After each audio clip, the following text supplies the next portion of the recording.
All right, we got people flowing in. I think we'll just kind of get started. This is sort of meant to be pretty chill and informal. So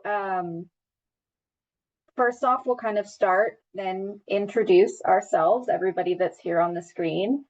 My name is Liz Kuhn. I am the Outreach and Technical Assistance Unit Work Group Lead for the Colorado Circular Communities, or C3 program. And I'm really excited to kind of be able to answer some questions for you all and talk through what this program is about. And I'll pass it off to Kathleen, who will introduce herself. Hey everybody, my name is Kathleen Hynes. I'm an Outreach and Technical Assistance Specialist with the C3 team and excited to hear all your questions today.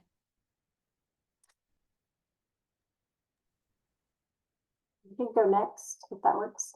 Hi everyone, I'm Sarah Hirnyck. I'm the Rural Outreach and Technical Assistance Specialist with the C3 team. And like everyone else before me, we're happy to have you all here today. This is our first office hours, so we apologize, you all are the guinea pigs, but we're really glad you could all be here, so thanks.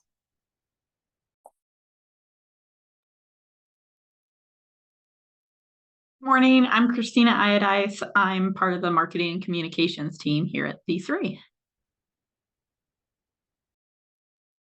Hi, I'm Kit Seaborg and also part of the marketing communications, primarily focusing on the digital, so the website, emails, social media, that kind of stuff. So handing it back to you, Liz. Awesome, thank you. So actually, I'm going to pass it off to Kathleen in a second just to do some housekeeping real quick. Kind of tell you how you can ask us questions and how things are going to work throughout this webinar. Go at it, Kathleen. All right, so how we have things set up today is everybody is able to access a Q&A, and if you enter in your questions into the Q&A, then you can vote and comment on each other's questions. The other way to ask a question is going to be to use the raise your hand function. And if you raise your hand, then we will be able to promote you as a panelist so that you can come on. You can choose to come on to the screen if you'd like to video share. Otherwise, you can just come off mute and video share or ask your question that way. We're, for the actual chat that just goes to the hosts and panelists, please only use that if you're having some kind of technical difficulty. We would like everybody to see the questions that are being asked so we can all learn from each other. And yeah, we'll go ahead and get started. So if you have a question, go ahead and, or actually Liz is going to go a little overview and then we'll open up for questions. Yeah, and if you already have questions, you're welcome to just kind of drop them in the Q&A too at any point. This open office hour is really meant to be quite informal. Think of it like you're in college and you're attending your professor's office hour and you have questions about your class that you're taking.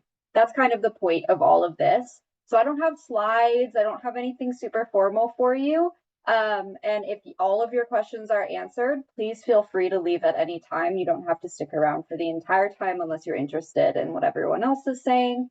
But that said, I do just want to give sort of a brief overview about what C3 is and what opportunities we have available as a program.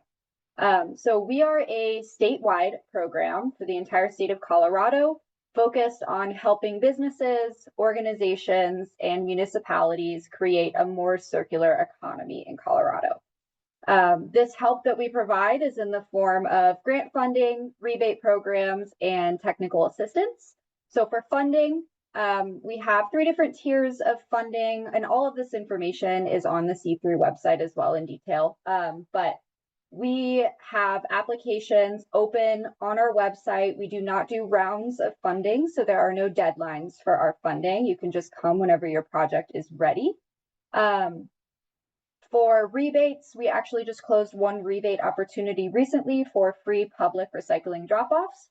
But we're currently working on the next rebate that we'll offer. There's more information coming this winter. And if you look at our strategic plan, you might get a little hint as to what that rebate might be about.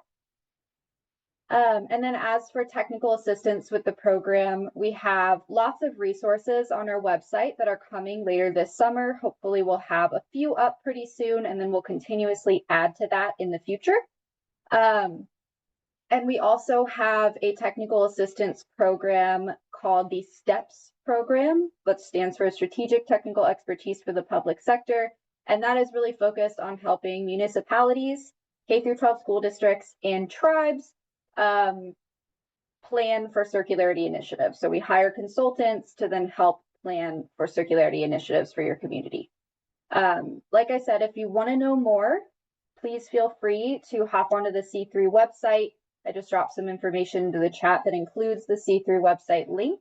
And if you want to talk with a member of our team one-on-one, or you just have a few really individual questions that you'd rather ask to us directly, on the C3 website, on the Engage With Us page, we have an inquiry form, and you can fill out all of the information related to the project idea that you have, and you can talk with a member of our team about that.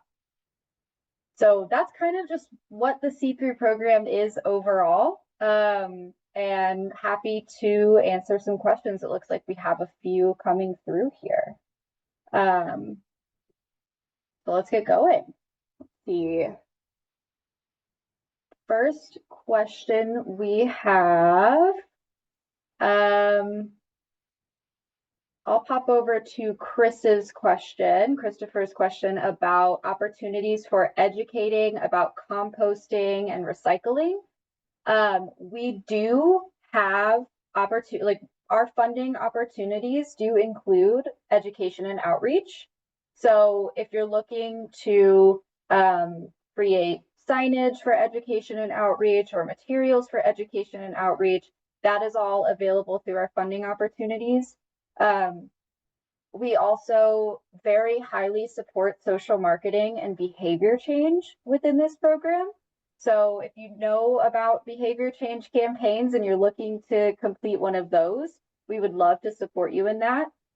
And then for municipalities and anyone who is eligible for our STEPS program that I mentioned earlier, so the public sector specifically, not for or nonprofits, we can provide technical assistance and even run education and outreach campaigns and behavior change campaigns as well through that program with you. So lots of opportunities for that. We're very supportive of educating and changing behavior around the state for circularity.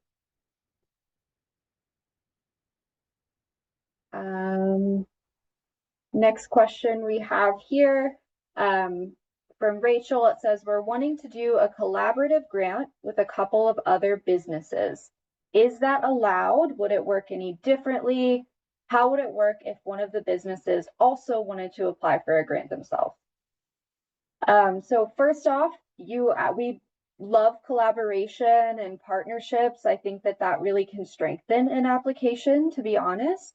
The only thing is, let's say you are looking to collaboratively purchase a truck and some equipment with another business. Whoever is actually applying for that grant, whatever business's name is going to be on that contract, they will have to be the ones that own that equipment that they're purchasing. And then that partnership can be a partnership between those two businesses. So really that's kind of the main thing that you really need to focus on with that, is who is going to physically own that equipment, who is going to be the one going back and forth with our team in order to ensure your contract is in compliance and all of the reporting is good. And then also, if you are partnering with other businesses or other communities or whatever it is, ensuring that you have those letters of support or letters of commitment within your grant application can really strengthen that as well. So it wouldn't really work differently in that sense, but just making sure that one person is the focus. Now, if one of the businesses also wanted to apply for the grant themselves on their own, that is totally fine. My suggestion is to try to keep it all in one grant application if it's one project. We want to make sure that we are being equitable to everyone. And so, one application, one project is really the way that we would much prefer you go. But, not knowing the specifics of what you're looking to do, that is possible. Anybody else have anything to add to that? Kathleen, Kendra, Sarah? You covered it pretty thoroughly. Thanks, Liz. I'm also new, so I don't know if I'll do much talking today, but I'm learning just like you all. I think the only thing I'd add is if you are, like Liz said, we are looking for these collaborations. We do need one entity to manage, but if, as you may have other projects you want to do, I think being able to really justify that you have the time for both, if you're going to apply to be a partner in one and apply for your own at the same time, because we're obviously going to take a look at if we feel like that is sustainable or not. That's a good point, Kathleen. I mean, our team is like pretty thoroughly reviewing these applications, so that would be likely taken into consideration. Rachel, I saw that you sort of followed up. You were thinking if one of the businesses had a separate project to apply funding for, could they also do that?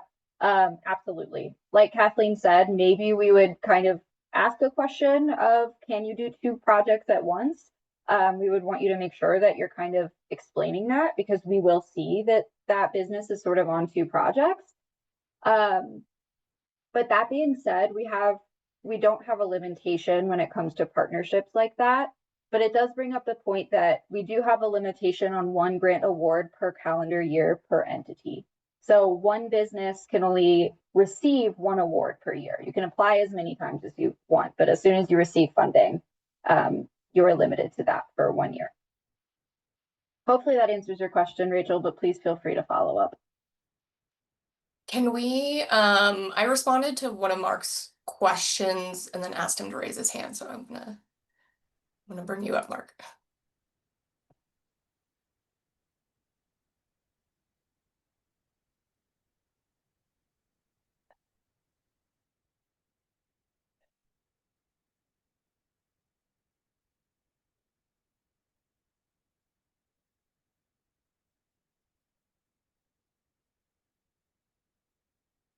All right, you should be able to talk now, Mark. So I know you had a question around, sounded like the producer responsibility, so I'll let you. Yeah, I was hoping that my face would come up here too, just so you guys could see me here. But so my questions are really more related to the legislation, and maybe you guys are not really in a position to answer that. One of our towns, I forgot what I lost my Q&A screen here. That's okay. So it looked like your question originally was, can we give clarity about the House bill and the requirements for communities to provide recycling? Do individuals, towns need to provide recycling services if they have a pay-as-you-throw system? And are you from an individual town? Just so we yeah, so I'm up in Grand County, part of it's called the Grand Resource Recycling Coalition. And the longtime leader of it has recently had to move to Denver for some health reasons. So a small group of us have taken it on to try and just keep it running up here. And there's this ongoing question that I have of the town of Grand Lake in particular thinks they are mandated by this legislation to provide their own recycling services. And if each town is required to provide recycling through this legislation, and I threw the pay as you throw in there because I think maybe part of their calculation is because they do have a pay as you throw, and there's a clause in the legislation that says that recycling has to be as easy as trash pickup. So that's what I've kind of tagged on to why they think they need to do it. If the towns do need to do it, then I think that that's going to put us, out of commission, because there will be really no need for us to collect recycling anymore. Can you guys speak to that state law at all? And is that a mandated requirement, or is it, or are there exemptions to that? Can the towns apply for like a waiver because there's already an entity, say us, collecting their recyclables? So we can't necessarily speak to every detail of the producer responsibility program because, as Kathleen said, we are not the team that is the one that is managing it. But I can say very confidently that producer responsibility is not a requirement for anyone within the state of Colorado. It is an opt-in program. So if you are providing your own recycling, or if you're contracted to provide recycling, this includes private haulers as well. You have the ability to opt into producer responsibility in order to receive the reimbursements and provide free recycling. So no one is required to do anything. Communities are not required to provide their own recycling, but if a community wants to provide recycling and maybe even already has that in place, then they can be reimbursed for 100% of the costs for recycling. So that tags onto my second question that I typed in there regarding the rebates. So we contract with Waste Management to haul away the recycling that we collect on Saturdays. So it seems that the way the legislation, again, I'm kind of back into the legislation here, but it seems the way the legislation is written is that we may not be eligible for a rebate because we're not the ones taking it to the end recycling facility. And it's also a single stream system up here. So, and it seems the rebates are somewhat based on volumes for different recyclables. And so in a single stream system, we have no way of knowing like how much cardboard and steel and aluminum we collected. So Yeah. do we even qualify for a rebate if we're not hauling it to the end program? Waste Management collects it, they haul it to their transfer station, and from there they haul it to their recycling facility. So our rebates for the free recycling drop-off sites did close on April 30th. So we don't have those open right now. And with producer responsibility coming, we're at least reevaluating, if not going to provide a different type of rebate in the future that will, rather than do the same thing producer responsibility might do, supplement some other costs that aren't supplemented by producer responsibility. So for the past rebate, I would say you likely were not eligible because you were not hauling those materials. That said, for future rebates, things will be very different. So I can't speak to any of those in the future, but if you have feedback and interest in what those future rebates are, I highly recommend signing up for our mailing list. That's when we'll be sending out information on rebates. And then, of course, you're always welcome to email us and send feedback regarding the programs that we have. That is perfectly fine. Okay.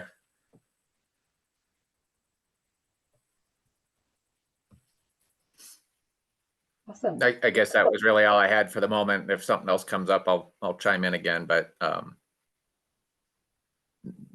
Cool. largely I just been trying to understand those aspects there. Yeah, thank you.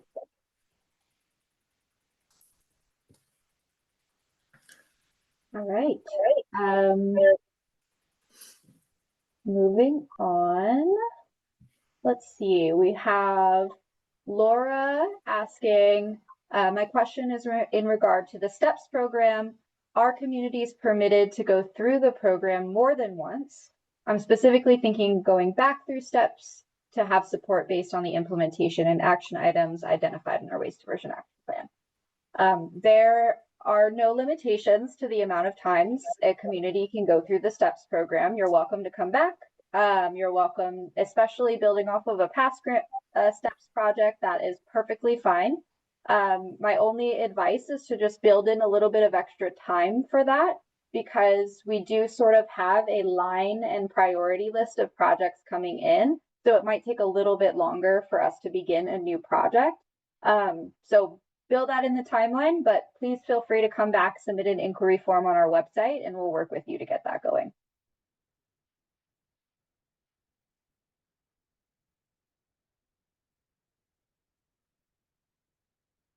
It looks like Caitlin asks, oh, there it is. If multiple entities are involved between for-profit, nonprofit, and local government, is there a recommended entity to be the primary contact? That's a great question. I would say the recommendation is for the contact that is going to be working with C3. If there's equipment, if there's contractual work, who is going to be making those payments? Who is going to be owning that equipment? And who is going to be working with C3 to ensure that all of the reporting requirements are in place and that deliverables are being completed in the contracts. So it really depends case by case, project by project, but it's whoever is really going to be taking the lead on all of that grant related work and who is going to be owning the equipment afterwards. Hopefully that helps answer your question, but please feel free to follow up. If it doesn't, feel free to raise your hand. If it doesn't, we're happy to talk to you a little bit more about that. Cool. Moving on, unless someone interrupts me to stop me. Rachel asks, we are interested in funding for a behavior change campaign. Is there someone we can talk to for advice on how to set that up?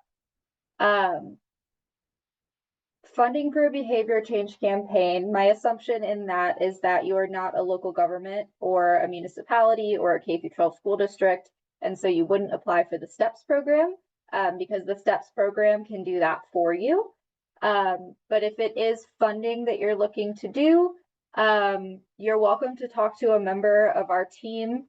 If you have details about the project that you're looking to do, who you're trying to reach, why you're trying to do this campaign, please go to the C3 website, specifically the Engage With Us page.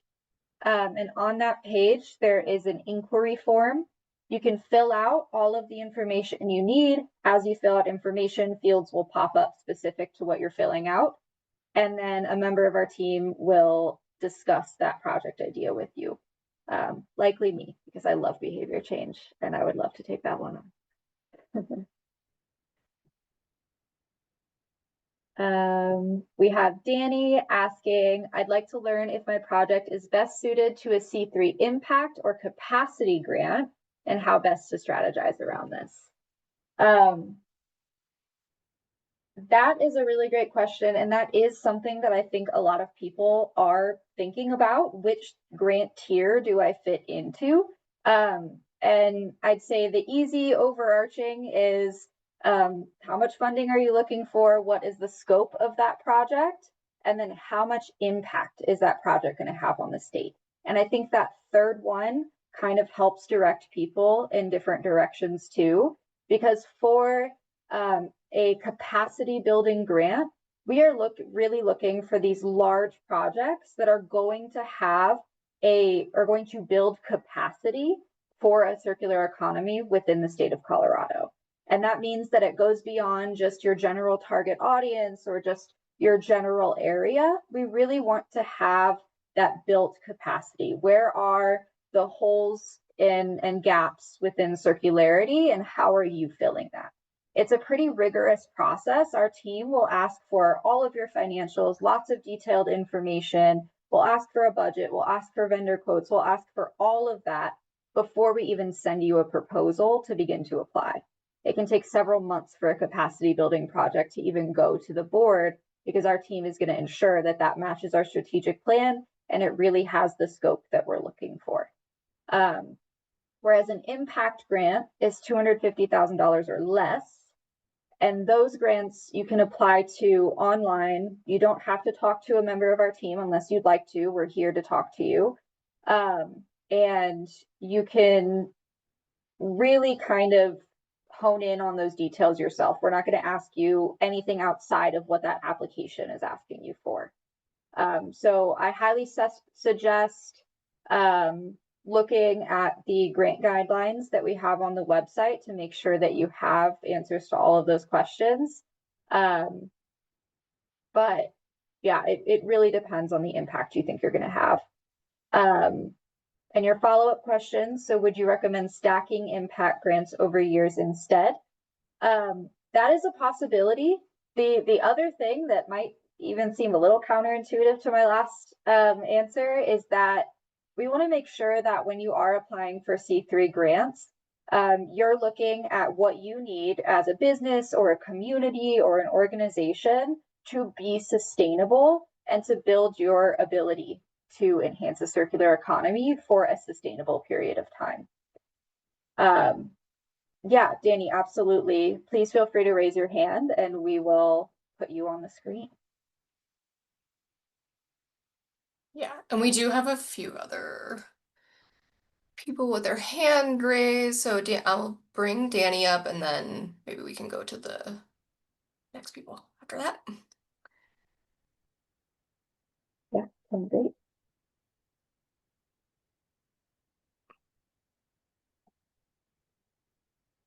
Hi, thank you. I'll try to keep it short, out of respect for everyone else on the call. Thank you again for this opportunity. It's wonderful to be able to ask a question. So right now we're really in this kind of like, we're kind of reeling because our only class 3 composting facility closed because the developer bought the land. And so right now, all of the food waste in Colorado Springs is headed to the Midway landfill, and that's a bit of a trek. And so we hypothesize that this is like significantly, like we're the only community composter, but we're pretty small scale. And so like we're right now in the midst of like a capital stacking campaign. It's not like a full capital campaign, but like we've already had private investments. We're working with funders and et cetera to kind of be able to really ramp up our capacity. However, so I wanted to like understand a little bit more, and it was like really helpful to understand, like the process for the capacity building. Would it strengthen our application to say that, look, we have like Windy Pines Foundation on, we're looking at a PRI investment for the Colorado Trust and et cetera. And so like your funds would add on to existing funds to try to kind of make this project alive? And if so, would it be better for us to do like impact grant or capacity building grant? Because we're trying to do like this, we're trying to do like a countywide thing. Yeah, I'd say I'm trying to think. So absolutely partnerships are extremely beneficial and getting funding from other places. I don't know how much, I mean, it could easily strengthen a budget, absolutely, especially if you have letters of commitment from the funding and you're showing, yes, people are interested in this, we are going to do it, but we need just a little bit more. And that's where Mhm. C3 comes in. I think that's really helpful to an application. I would say that it really depends on how much you're looking to ask for. It's really hard to give guidance on whether to go impact or capacity building unless I know all of the details. Could I add just like a quick, I think this is like the heart of my question. And so like our long-term vision is over 10 years. And so for capacity building, it would be helpful. I mean, we're not going to ask for a 10-year grant, but it would be helpful, because we have milestones. And so the reason why I was asking about this one is like, if we have milestones for like the next 3 years, would it be possible to ask for a capacity grant that's larger, but distributed over 3 years? So it's like a multi-year grant versus the impact grant, which is like a single punch that we could do, year after year. And so I think that's really the heart of the strategy question. Yes, that makes a lot more sense. I do think that it would be a helpful, at least to start to go for a capacity building grant and explore that opportunity before going for one of the milestones. Because we absolutely can structure a grant in a way that helps hit milestones over the course of a couple of years, for sure. Perfect. Perfect. I Okay. think the limit we have is around 5 years, and that's just a state contractual limit. So, yeah. Wonderful. Well, thank you so much. I'll step back and give more room for other people. Of course, no, thank you, Danny. Those were great questions. Very helpful. And I'm going to, Sherry's had her hand up for a while, so I'm going to bring up Sherry Butler.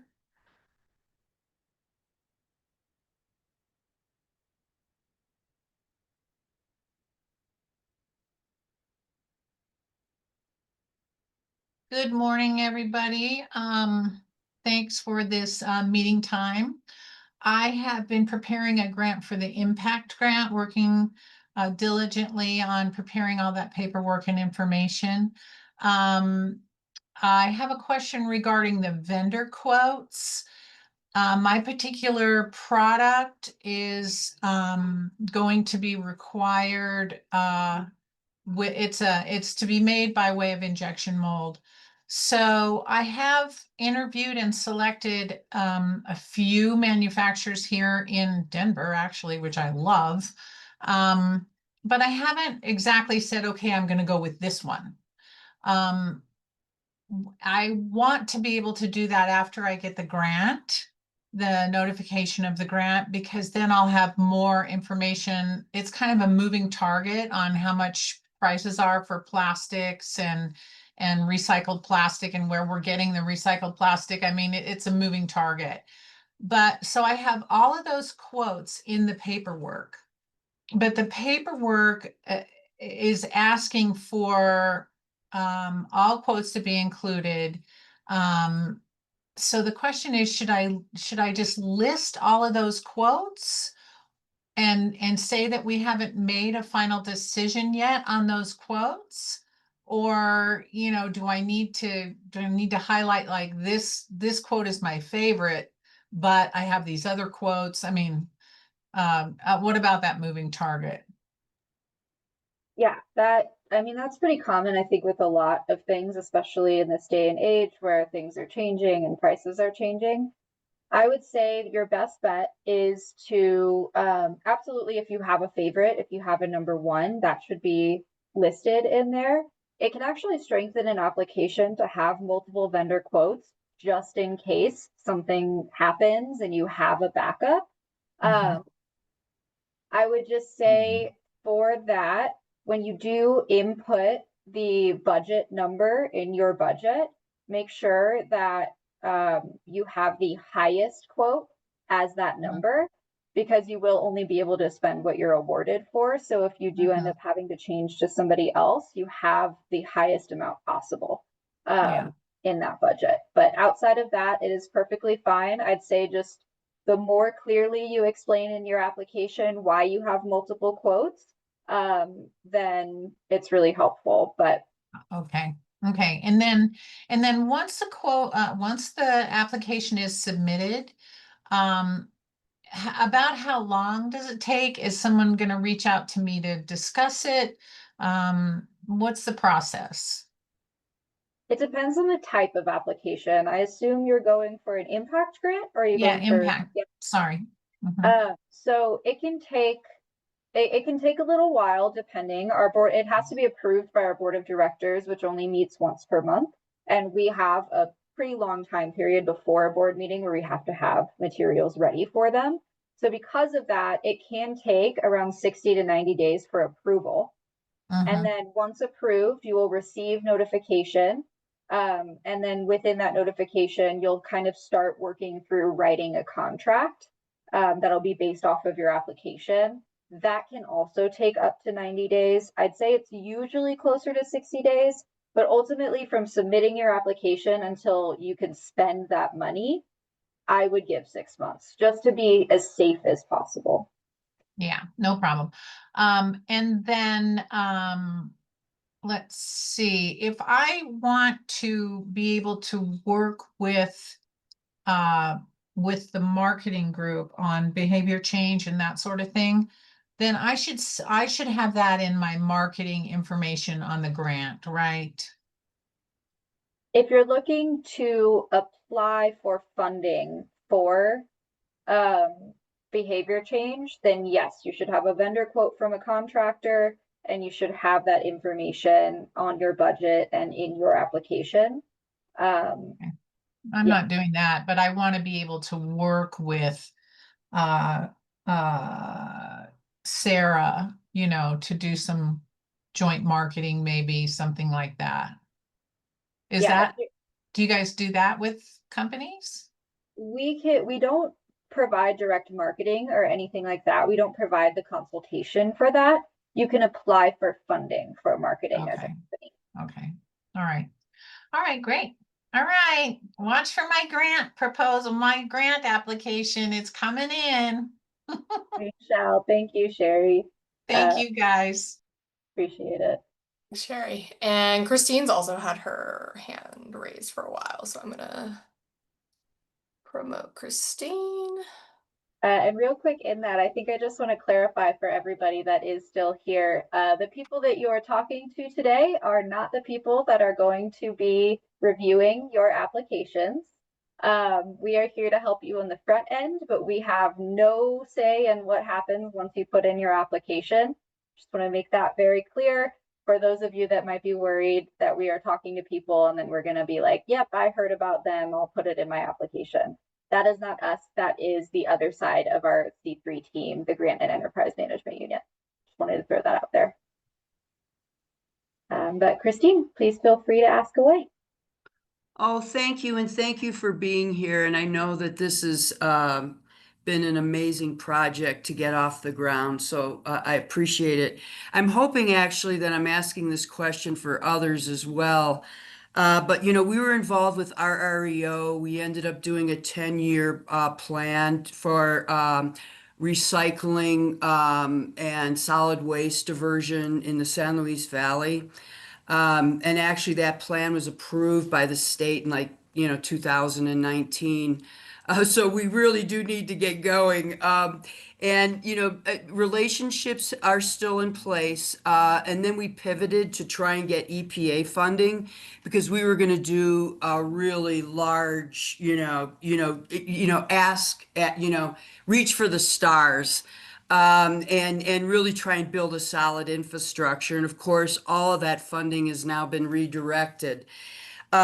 So we are now having to really, take pieces of it and try and, put that together, understand the milk runs, really try and integrate what the state is doing. And just so you know, I've really been supported by Marianne Mate, who is, in the satellite office in the Southwest.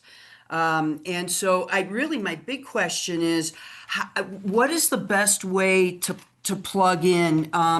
Does it make sense for me to try and, work with somebody individually? I have looked through the different grant possibilities. I think, and obviously, one has been recommended. But I'm just wondering, we have a lot to do. It's behavior change. It's also setting up infrastructure. It's also setting up drop-off sites and working specifically with a county who's already approved everything and is ready to go. But we're, dealing with a 6-county area here. So I'm just wondering what's the best step to move forward, I guess. Yeah, absolutely. Fantastic question. Can I ask where you're from, Christine? Like what organization or community? Oh, San Luis Valley Ecosystem Council, and we're based out of Alamosa. Okay, awesome. Thank you. So there are a few different ways that I think you could go about this, and it really depends on, are you looking for funding? If a municipality, so county, city, anything like that, is interested in helping with planning for any of these initiatives, our STEPS program can help hire expert consultants to then be able to do things like plan out the next few steps, plan out the programs, do feasibility studies, do behavior change campaigns. It just has to be with a community, not with a nonprofit or for-profit. Mm-hmm. And then within that, and there, by the way, there's no limit on STEPS projects. And so I highly suggest though, having a regional partnership between multiple communities, multiple cities or counties or whatever it is. We have had past projects that were 4 different cities that were working together on one waste diversion plan. And that was really, really beneficial. And that's something that we would love to do in the future. So if they're interested in that, I highly recommend that for a STEPS project. For funding specifically, I know that this might be over the course of several years and you have lots of things to plan out. And it could be something where your organization is heading funding for multiple different things. And that could be a larger project, or it could be that all of the small pieces are kind of working to get funding for this program here and funding for this program here, knowing that they are all related to this one overall overarching plan that you have. So unfortunately, I don't have a hard answer for exactly where to move next. But if you do have some specific ideas, if you have a plan in place or you have a project that you're ready to apply for, but you want to talk to us, please fill out our inquiry form on the Engage with Us page on our website. Put in all of the details that you have, and we can work with you. Is this a capacity building grant? Should we bring in some other partners in it just to try to strengthen things up and make a project idea that makes the most sense for our program? Okay. Thank you. Yeah, of course.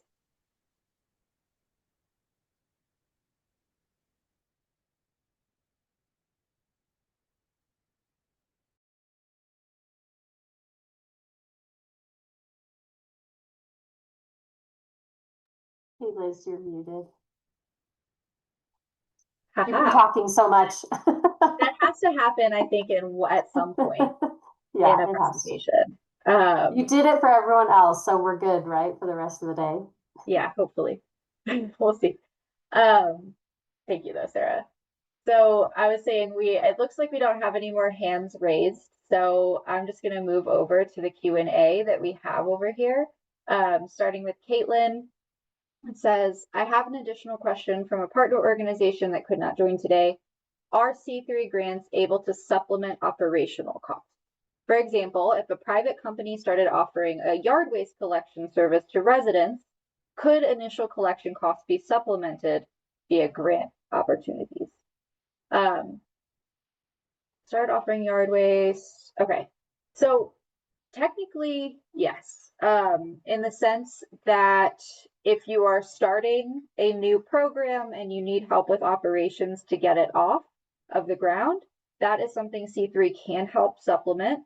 That being said, we highly, highly recommend that you really, in your application, try to explain how this is going to be sustainable post-grant period.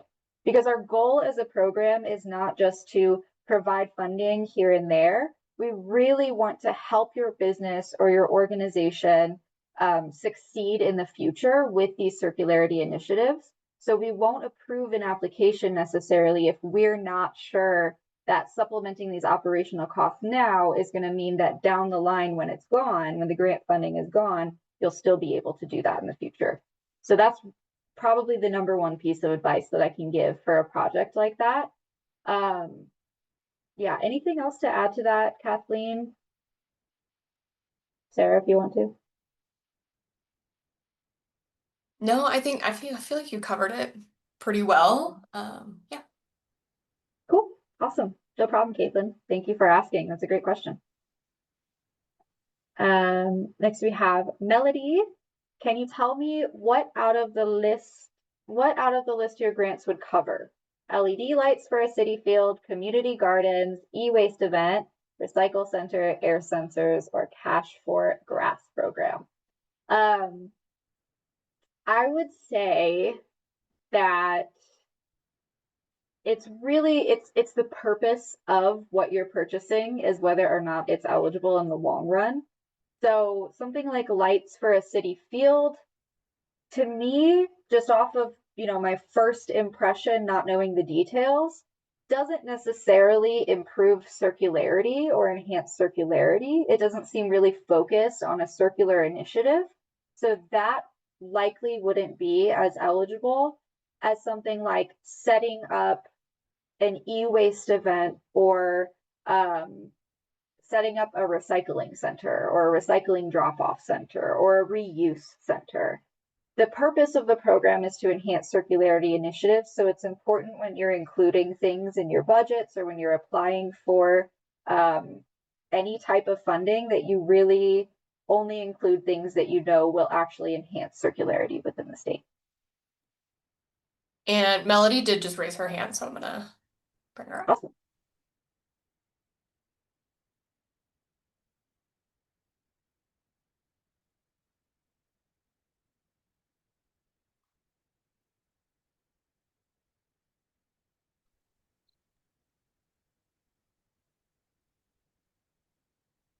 Hi. Can you hear me? Yes. Okay, thanks.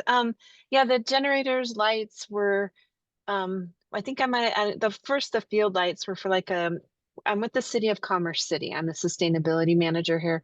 So if any of these items that I asked about are not covered for municipalities or cities, please let me know, because it sounds like some items you mentioned are covered by your program, but then others are covered by circular, what are you calling it, the STEP program? But that's like the rebate program. Because I asked about the roll off with the cardboard. It turns out we pay for the trash for our residents and the recycling, and we've met with Circular about that rebate program that'll start next year. So we know all about that, which is great for our residents and for the city. But the cardboard we've been collecting over the years, I guess does not give us a rebate because it's just cardboard. It's not mixed with it's not a single stream.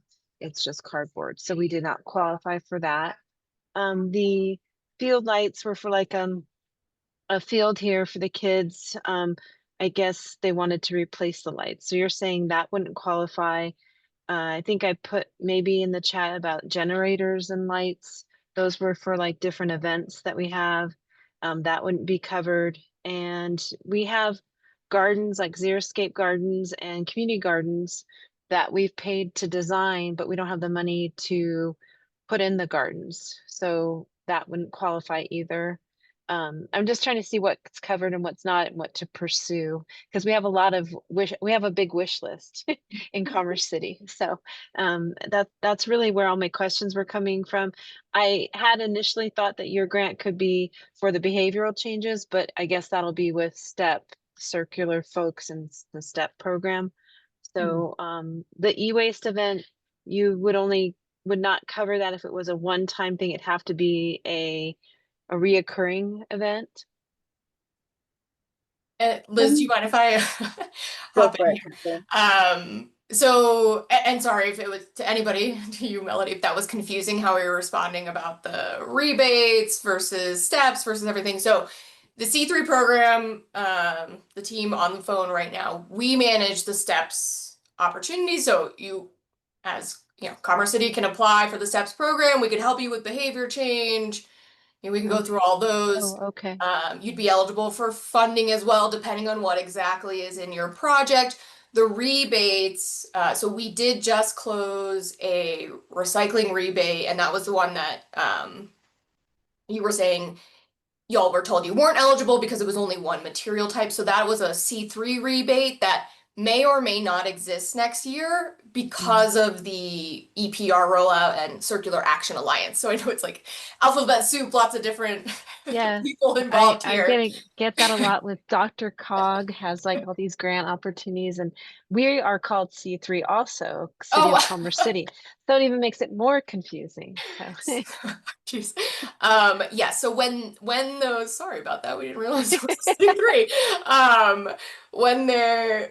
When EPR starts rolling out and they're working with y'all on, you know, what is reimbursable at that, like the C3 team here is gonna kind of take a look at, does it still make sense for us to offer a recycling rebate, or is EPR managing that now? Because we don't want to take our funds and duplicate, you know, we want to make sure we're impacting. yeah, I get that. I understand elsewhere. that. I just thought that time between where they're starting and we still are collecting cardboard, if there was a rebate available, just you'll be notifying people if it comes up again, and if we would qualify because we're only doing the cardboard.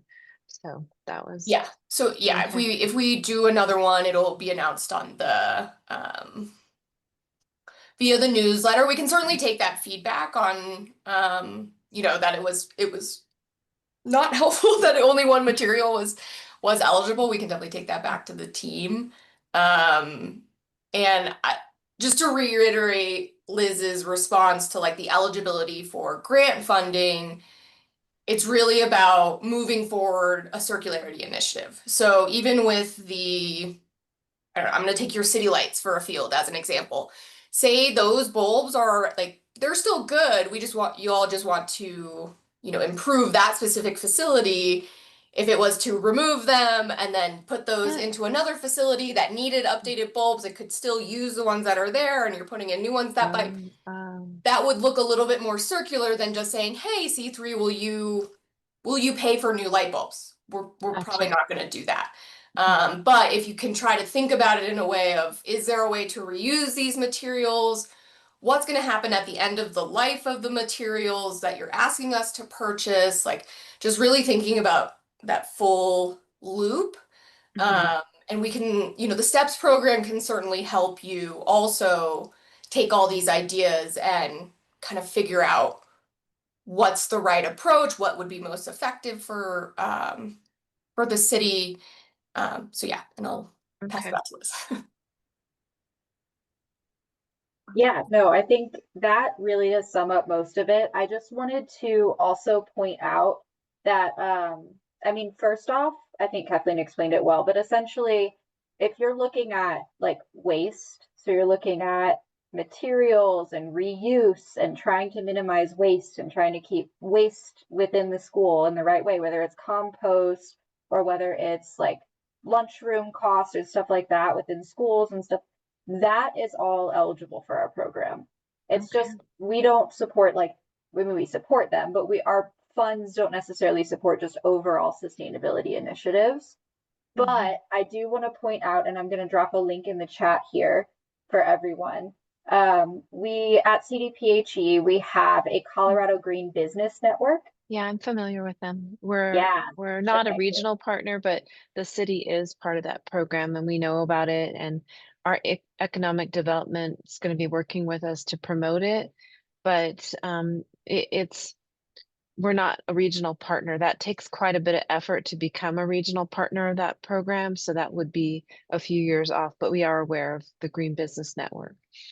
Okay, awesome. Because they do have funding for things like switching to LED lights and reducing your consumption and stuff like that.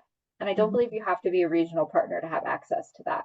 So yeah, but their grants have a wait list, some of their things that they do offer, but it's a great program.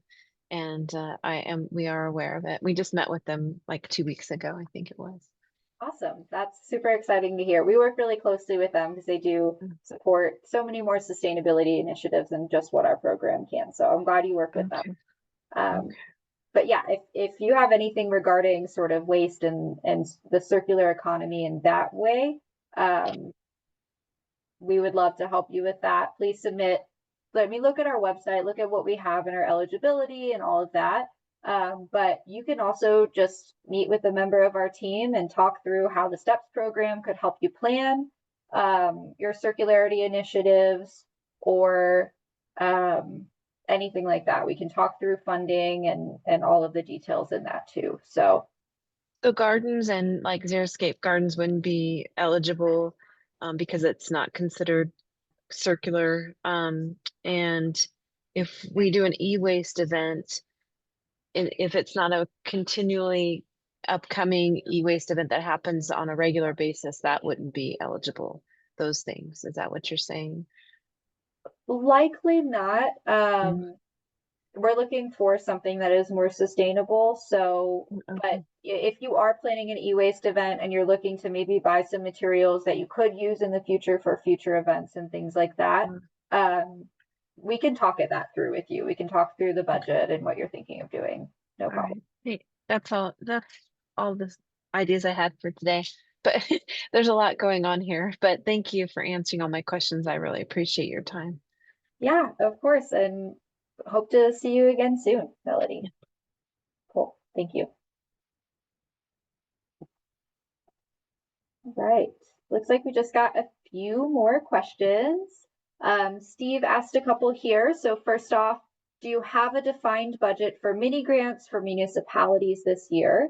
If so, how will you prioritize these grants and what are the key decision criteria? So we do have a defined budget for the full year for all mini grants. That is subject to change. If we needed more towards mini grants, we absolutely could go to the C3 board of directors and say, actually, we need a little bit more added to the mini grants. But as of right now, we have $1 million set aside per year for those mini grants that are under $50,000.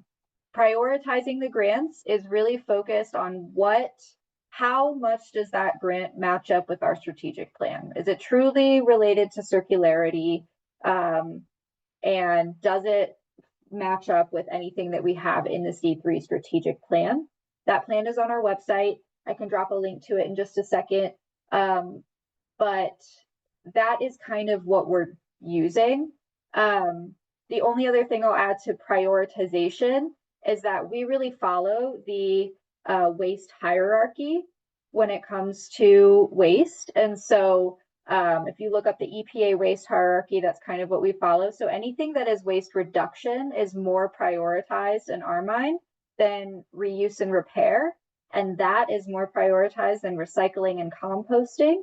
And then anything below that, so waste to energy is not eligible for our program, and anything being landfilled is not eligible for our program. So that's kind of how we prioritize our projects. And if you're looking to see our specific criteria, we tried to write all of that out, and we have it on our website, so you'll know exactly how people will be scoring your applications. Those are in our guidance documents that we have on the funding page of the C3 website. It really has the details on how applications will be reviewed. And then, are there any specific documentation or auditing requirements for grant expenditures? We are a reimbursement-based program. So first and foremost, if you want to receive funding, after you're approved by the C3 Board of Directors and a contract is in place, you'll have to meet the deliverables outlined in that contract before you can be reimbursed. You'll also have to pay for, let's say you're buying a truck. You pay for that truck up front, you meet all of the deliverables, and then you show us that you have paid for that truck and it has arrived on site, and then our team will reimburse you. So that's sort of how that works. And then we do have reporting requirements and data requirements later on as well within your project. And then, will this be recorded and available later? Yes, it will. We're recording it, and I mean, if y'all are interested for us to put it up on our website, put it up on our YouTube, we are happy to. That is no problem for us. And that's it. That's all the questions that we have. We'll stick around for a little bit longer. So if any questions pop up, if you want to raise your hand, if you want to put them in the Q&A, totally fine. You're also welcome to leave if you feel like you got all of your questions answered. That is totally fine too. We're just here to help answer them if you have them. But yeah, that's it. Melody, looks like you have your hand raised. So going back to events, and we do a lot of music in the park events for our city and outreach events. Like just in a little bit, I have to head off to a park event. And if we're reusing lights and batteries and generators for these events, since you said it's kind of has to be reused, does that qualify? I guess I'm still trying to get my hands around all this of what you fund and what isn't funded. So far I have signage and materials because those can be used over, but wouldn't things that you're reusing like batteries, lights, generators that are reused be part of that too? So we're really looking on things that promote reuse. So, I mean, I could buy you a car and you'll probably use it for 20 years, hopefully, but that's not really eligible for our program. It's more, I think, a really good example of event expenditures that we would love to support would be purchasing recycling bins and compost bins with proper signage, so that when you have an event, you also have the proper disposal bins for people to be able to recycle and compost the materials that they get at that event. That's something that we have historically funded, and we are happy to fund again in the future. But So we had like scraps at our recent event that we had. So would that be reimbursable, having something like that program at an event? It would be possible for sure. but I would say these quick one-time costs, I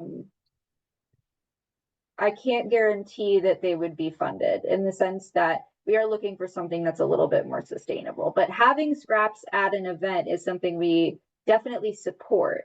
And if there is some means that you can come up with that would be a solid grant application, please feel free to talk to us about that. That said, it does take several months for one grant award to come through. So if you were planning an event 7 or 8 months from now, then maybe you could apply for funding. But you also can only receive one grant award per year. So you can apply as many times as you want, but if you apply for one event, you're not going to be eligible for any more grant funding until the next calendar year. So you're really, saying is we couldn't, I'm sorry to interrupt you. We couldn't apply for scraps to be at like 7 events next year. It's only one event we could apply for. Is that what you're saying? no, I think if you had multiple events planned out and set in Yeah. stone, and you wanted scraps to be at those events throughout the next year, I do think that yes, we would support that. Kathleen, I see your hand is raised. Yeah, I was just gonna suggest, Melody, it sounds like you have like lots of different ideas and like how to kind of how can you really make this work for Commerce City? I think especially for local governments, like the starting with steps so that we can kind of help you figure out where you're at, what kind of planning or feasibility do you need to put in place so that then you can choose the funding that is most impactful for what you need to do would probably be the best approach here. We really, you know, because of that one grant award per year, we want to make sure that you have the guidance that you need to make those dollars really make the impact that you're looking for. So would that be scheduling a meeting with you all then? Is that what you mean, starting with steps? Is that what we should do? Yes, so I'm gonna drop the inquiry form in the chat. Okay.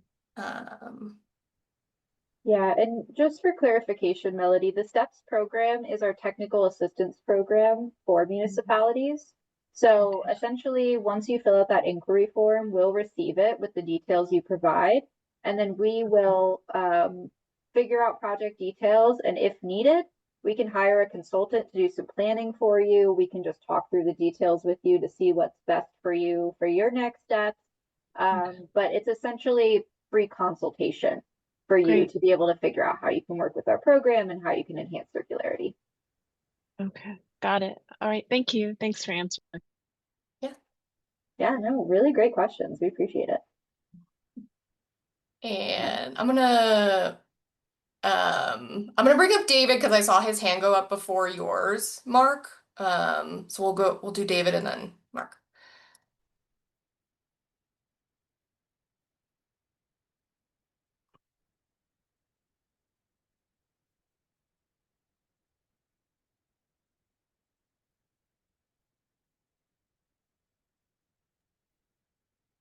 Awesome. Go ahead, David.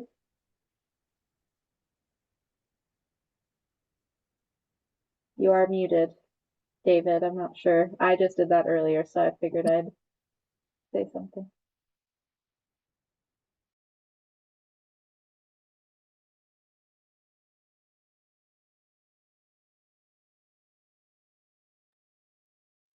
Can you guys hear me? Yes, yes, we can. Sorry about that. So I have a company. We're a semi-trailer demolition company. We do several hundred trailers per year. Basically, we take end-of-life trailers and we take the flooring out primarily, which is like oak planks. Our biggest challenge right now is we produce so much more of the material than we actually sell. So we're just stockpiling it right now. When we do sell it, it's in some really cool places. Like Casa Bonita's got section table. The Stanley Hotel uses it for their for stage floor and some tables. But my question is, who would I network with in order to get rid of all of this? If we could get more of a retail or even a better wholesale price for my material, then we'd be able to buy a property, which is what we really need because space is our biggest issue. Any ideas on who would is like the STEPS program? Would they be helpful with that? So my first thought, so because you are a business, not a municipality or school district, you would not be eligible for the STEPS program. That said, I'm dropping something in the chat right now. My first thought was to connect with the Circular Economy Development Center, or CEDC. I'm not sure if you've heard of them, but I'm trying to actually spell it right. They are sort of a leg of our program in a way. They have their own strategic plan. They are their own program, but we help fund them and we work very closely with the CEDC. They are really focused on finding end markets for materials. That is their number one goal, especially looking at gaps in circularity where they exist in the state, figuring out how to bring in manufacturers, and then for cases like yours, trying to figure out if you have this high volume of material, where do you go next? Where does that material go and how can you scale up? And so I highly recommend putting in an inquiry on their website and talking to their team. They might be able to help you find those connections. And then also, if you are looking to build and scale up and purchase some land and stuff like that, they can help you connect you with different financing opportunities and stuff like that to be able to do that. So I highly recommend checking them out first. And then in the future, if you are in need of, the C3 cannot fund land acquisition or purchasing of land or real property. That's just like a state requirement. We can't do that. But once you do have something like that, you could come to C3 for the equipment that you need or for the storage materials that you need to be able to store everything that you're collecting and you're sending, or a truck to be able to deliver things. And the CEDC very much knows about our funding, so they can also kind of walk you through that process too a little bit. Okay, very good. I just turned my grant in a few days ago, so I'm excited. Sherry answered my question. It was like up to 60 days or 90 days for approval and then another 90 for funding.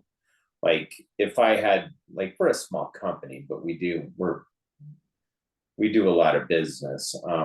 But like I need a truck. Right now we're using my Ford Tundra with 320,000 miles on it, and funding for that, it's just not safe, and it's not,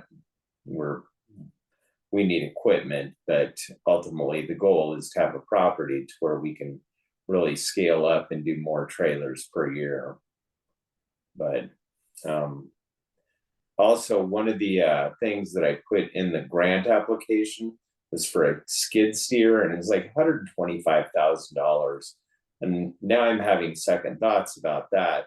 Would I be able to, instead of getting that, use that money toward other things that would be more beneficial to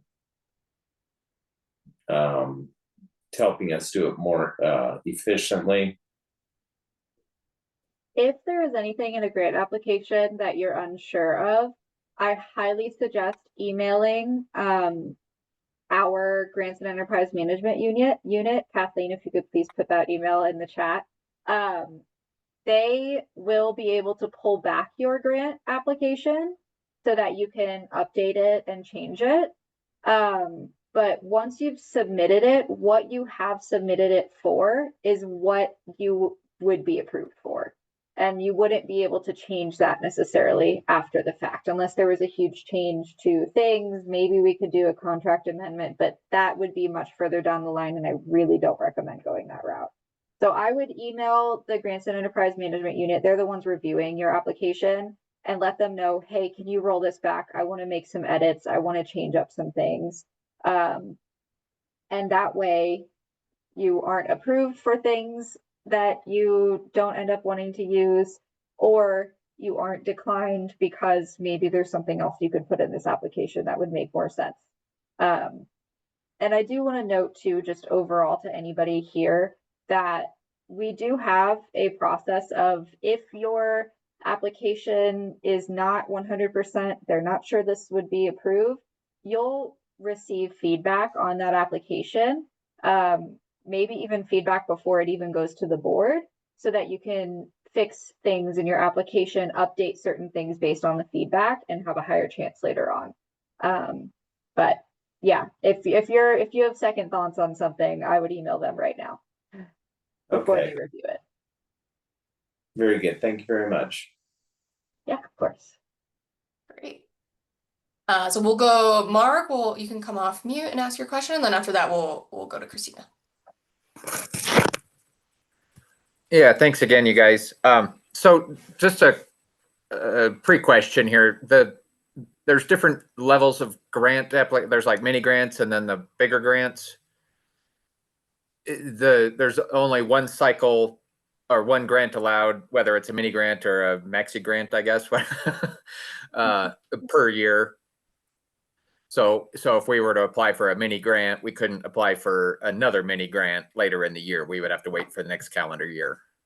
Yes, yeah, and we have 3 tiers. If you receive an award for any of those tiers, you are ineligible until the next calendar year. But you can apply, maybe not get that approved, and then try to apply again and try to apply again. That's perfectly fine within the same calendar year. But yeah, once you receive an award, that's it. Okay. So, and you kind of answered it with Melody's question down there about, well, and you just kind of answered it there too, that not multiple grants. But so if we wanted to get a grant to redo some signage and then do an outreach event, and maybe some other events, we would just want to combine that all into one grant application and outline what our projected costs for each event would be. Then, I mean, can we have multiple requests in the same grant, I guess, that would then be kind of dispersed throughout the rest of the year? Because I mean, we're not going to do them all. We wouldn't, we need to update signage like immediately, but then we probably want to do an outreach event and kind of later in the season. And then we're also maybe looking to supplement that grant with some funds so that we can help pay for the hauling, because we pretty much operate at a loss right now. So is, I guess, one part of that question would be, is the grant money eligible for, say, paying our waste hauler to haul away our goods? So it is technically, yes, but the one thing that I want to point out with that specifically is that, and I think I've said this a couple of times and I really want to reiterate it, we are really focused on making sure that your business or your organization is sustainable past the grant period. So I would recommend, if let's say you are operating at a loss, if there is something that you can include in your grant application that is related to circularity, but also will build that capacity for your organization or business to not operate at a loss in the future, to make it more efficient, to increase profit, whatever it is, that is also, like, if we're paying for your hauling costs, we want to make sure that while we're doing that, you are also working to increase your profits and become more sustainable, so that once we aren't paying for those hauling costs anymore after the grant, you're still able to do that yourself. We can sort of help you get on your feet, but you really need a strong plan for that. Right. Well, that's kind of what I figured too. I mean, we're, like I said, we had one volunteer that basically ran this for like 12 years. And then when she left, it was kind of like, oh crap, what do we do? Yeah. So, and she was operating off of a grant from like 10 years ago that supplemented, because the donations we get plus the funding we get from a couple of the towns is, barely a break even. So we're looking at raising our donation requests. We're trying to gather some statistics so that we can go to the towns and ask for a bit more money to help with that sustainability. And then, yeah, like I said, we need to update some signage. We need to make some magnets requesting so that we can stick them on the bins. And just some more outreach, and maybe some ads in the newspaper, just kind of trying to bring more people in, and then the volunteer side of it too. We've talked about just trying to make sure that we can get a year-round volunteer force, because once the weather turns, snowy and cold up here, I think the volunteers are going to drop off like flies, Yeah. So we need to do some outreach, and possibly even, I'd like to see a paid volunteer coordinator for our organization, to someone that can, reach out and continue and keep that cycle of volunteers going. Yeah. And I appreciate the work that you're doing. I know it is really hard, and I have unfortunately spoken to some similar organizations around the state that are also just trying so hard to have, recycling access in their area, and that's a really hard thing to do. So highly appreciate that. And honestly, I really suggest submitting a inquiry on our website with some of the details of, after maybe you've put together a potential budget and you just want to kind of think through, is this going to be approved? Does this make sense? Submit an inquiry with that potential budget, and a member of our team will look at it. We can talk to you. We can say, well, maybe this doesn't align with the strategic plan, but this does, and based on our criteria, and we can kind of talk through that too. And we're happy to do that. So please reach out. Really kind of put together a proposal, submit it to you guys for feedback, and then refine the proposal so that we can, when we finally fill out a grant application, we're probably, more than likely to get the grant for what we're requesting it for. Yeah, I think that's, okay. Really good. I think we're playing a lot of catch up here, and we're all kind of learning as we go, and you guys kind of are too. We're all kind of in the same boat together, all struggling along, trying to figure out exactly how this looks and how the legislation affects us, and where the money comes from, and because you guys obviously are fighting with sustainability probably too at this point. So as every organization that relies on state funds and grant money and whatever else, so. Well, I appreciate you guys. It's been helpful, just to hear the other questions and hear your feedback and stuff as we try to move forward up here. Yeah, no, I appreciate what you're doing too, Mark, and hopefully we'll be able to help you in the future.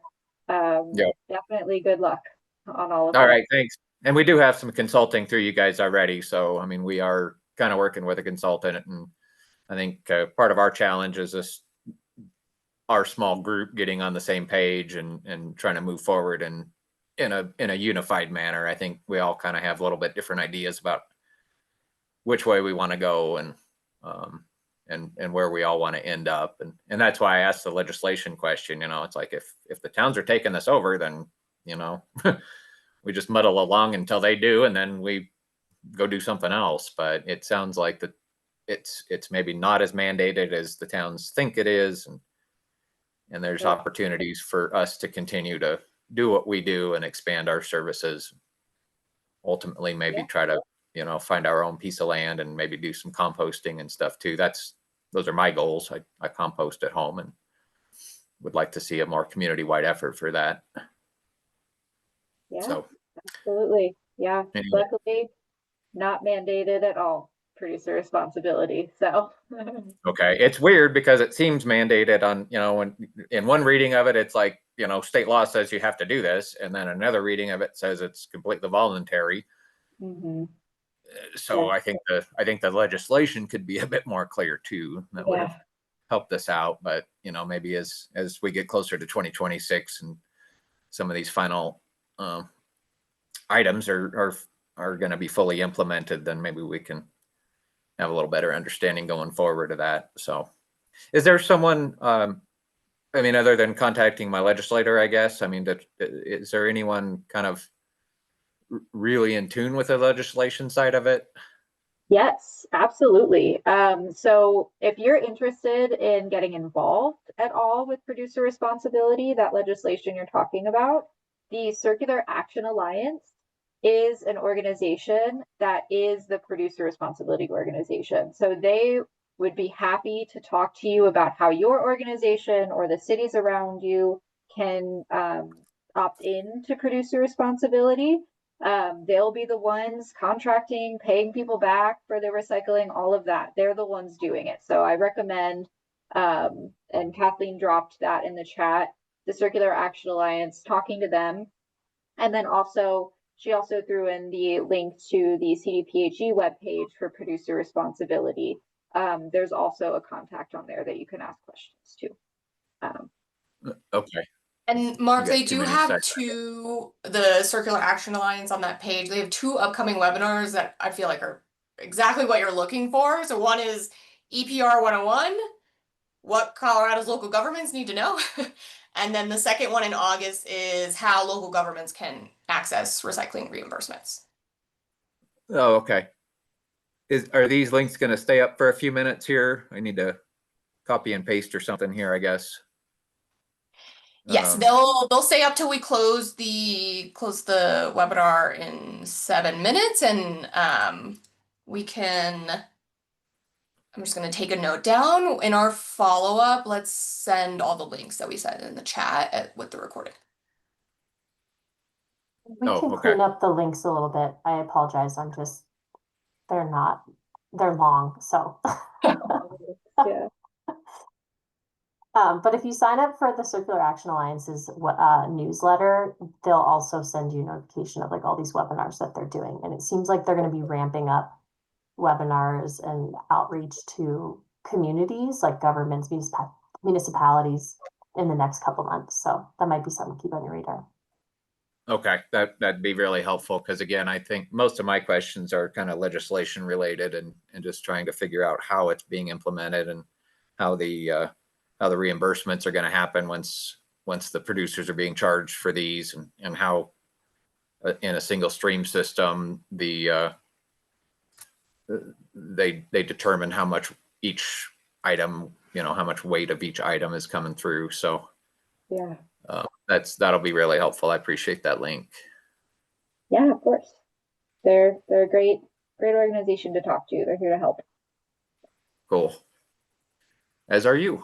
Thank you. All right. Well, I'm gonna sign off here. One of us has to go back to work. Thank you, Mark. Thanks, Mark. All right. Thank you. And Kristina, your hand went down, so I don't know if maybe we answered the question, but we have 5 minutes left. If you still have a question, you can re-raise your hand. Otherwise, we'll be here for 5 more minutes in case anybody thinks of anything. We'll sit. We'll hang out. Am I on? Hello? Yes, David, you are. So one other question. So the quotes that I got, usually they're only good for 30 to 60 days. There's a forklift that I want to buy.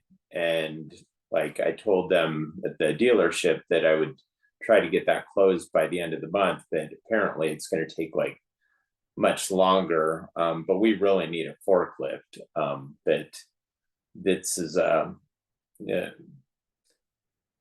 I think the quote that I got was about 90,000. The forklift that I'm going to get is not brand new. It was like a show model, so it's going to be like 50,000. And I need to buy this just because we need a forklift. We also had a very good year, so for tax purposes, my accountant's saying unless you want to, pay all this money to government, you should buy some equipment. So I'm in kind of a rush to get some equipment bought before I have to pay quarterly taxes.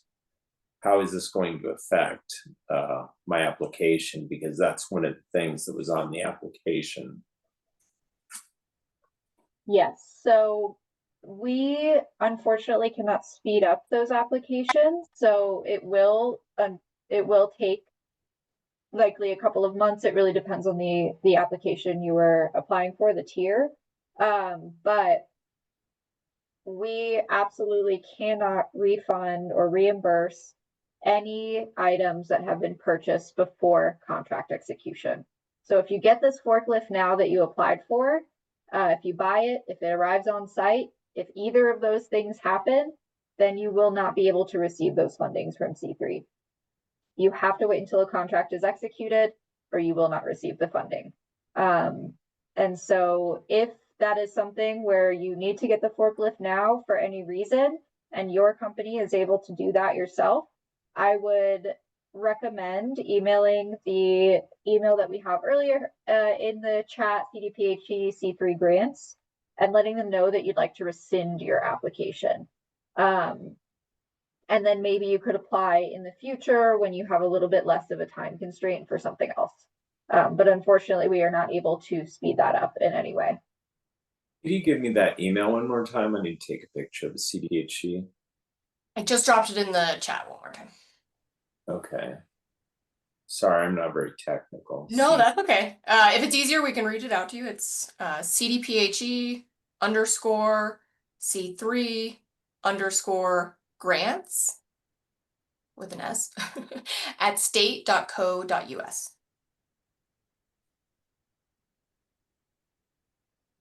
Yeah, just let them know that you no longer can do this grant application and you're looking to apply in the future for something different.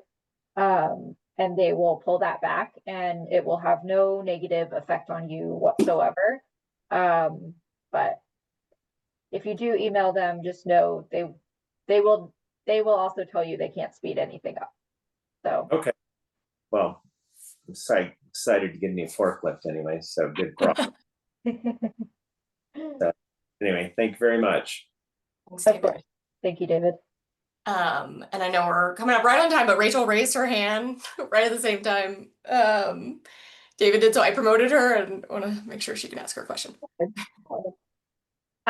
So this is just clarifying my question from the beginning. So if we have a collaborative grant and multiple businesses receive funding from that grant, then all of those businesses are ineligible to receive funding from any other grants that year. It is just the business that applies for the grant themselves. In our mind, the one business that is going to take control, they're the ones owning the things that are being purchased. That business is the one that applied. And then any other business is just a partner to that project. So those other businesses are eligible. Okay, so all of the funding that would come for the grant, what if there's like personnel expenses between businesses? That, maybe there's a way that you could do that, but personally, I think it has to be one application per organization. So, okay. So it can be like, we're partnering on this project, but all of the funding is still going to one organization. Yes, exactly. And then if they want to apply separately for personnel expenses and their own stuff, that's fine. But you would only be able to apply for like your business's expenses, and that would be it. Okay, so if we had a joint project that we both had things that we needed funding for, we could do two separate applications and say we're working on this together. Yes, you could do that too. Absolutely. Just make sure to be very clear about that in the application. And I also recommend submitting those applications pretty close in time to one another, to know that they are a joint effort. But obviously, each business might need to have their own costs associated with it and own their own things, and that is totally fine. For sure. Okay, that's really good clarification. Thank you. Yeah, no problem. Cool. Well, I think that's it. I think we did it. Cool. All right. Thank you everybody for attending. We'll send out the recording and all the links we shared and hope to see more from y'all soon. Yeah. Thank you, everyone. Have a good rest of your day. Bye. Thanks.